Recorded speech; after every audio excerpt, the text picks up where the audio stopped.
Welcome friends.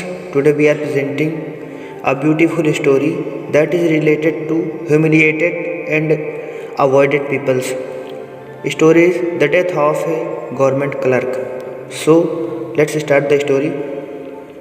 One fine evening, a less no fine government clerk called Ivan was sitting in the second row of the stalls, gazing through an opera glass at the closed carnival.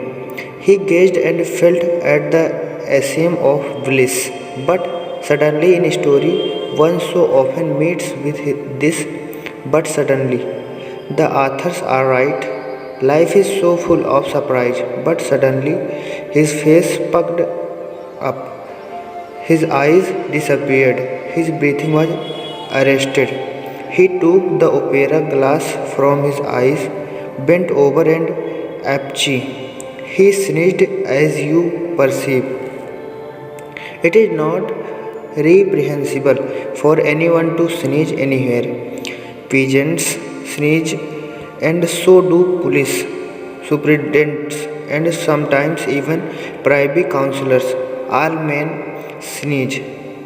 Ivan was not in the least confused. He wiped his face with his handkerchief and, like a polite man, looked around to see whether he had disturbed anyone by his sneezing. But then he was overcome with confusion. He saw that an old gentleman sitting in front of him in the first row of the stall was carefully wiping his bald head and his neck with his glove and muttering something to himself.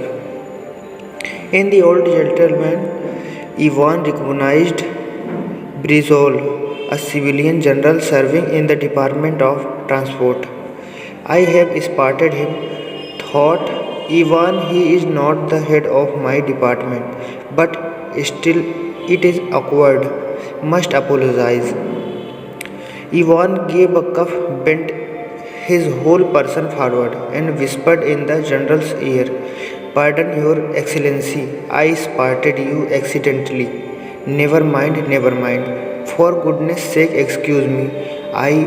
I did not mean to. Oh, please sit down. Let me listen." Ivan was embarrassed. He smiled stupidly and fell to gazing at the stage. He gazed at it but was no longer feeling bliss. He began to be troubled by uneasiness. In the interval, he was up to Willows, walked beside him, and overcoming his sneeze, muttered, "I spotted you, Your Excellency. Forgive me. You see, I didn't do it too." "Oh, that's enough. I would forgotten it, and you keep on about it," said the general, moving his lower lip impatiently. "He has forgotten, but there is a fiendish light in his eyes," thought Ivan, looking suspiciously at the general. "And he doesn't want to talk.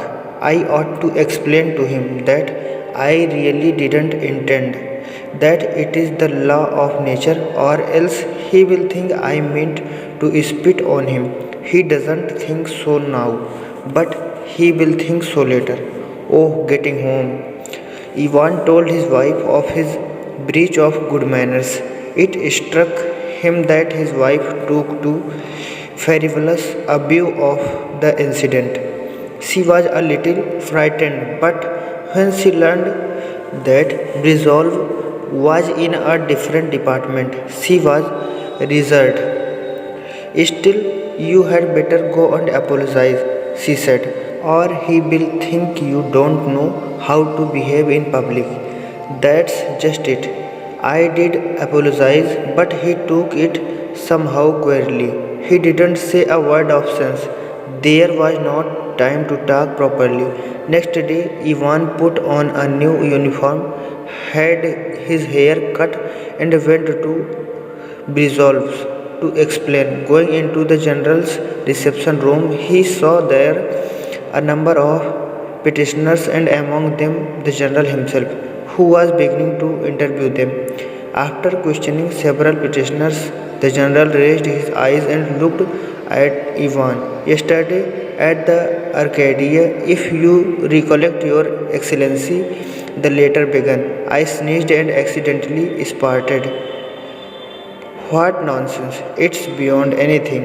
What can I do for you? Said the general, addressing the next petitioner.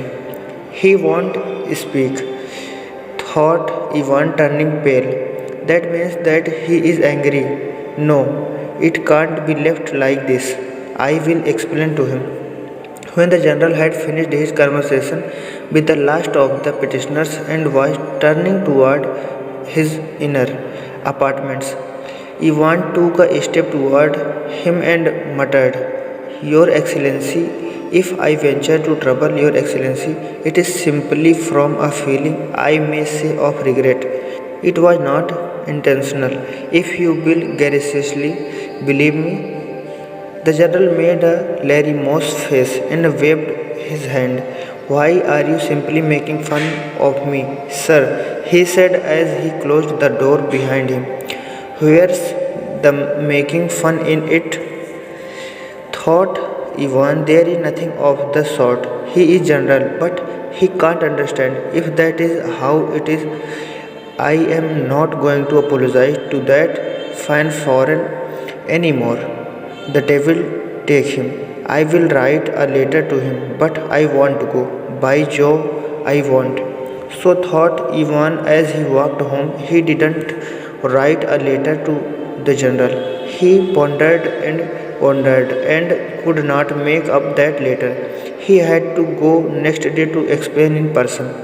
I ventured to disturb Your Excellency yesterday, he muttered, when the general lifted inquiring eyes upon him, not to make fun as you were pleased to say.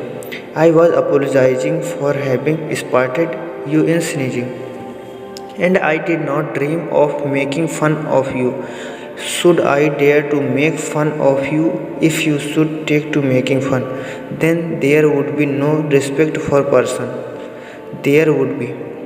Be off, yelled the general, turning suddenly purple and shaking all over. What? Asked Ivan, in a whisper, turning numb with horror. Be off, repeated the general, stamping. Something seemed to give way in Ivan's stomach. Seeing nothing and hearing nothing, he reeled to the door, went out into the street, and went staggering alone. Reaching home mechanically without taking off his uniform, he lay down on the sofa and died. That's it. Thank you.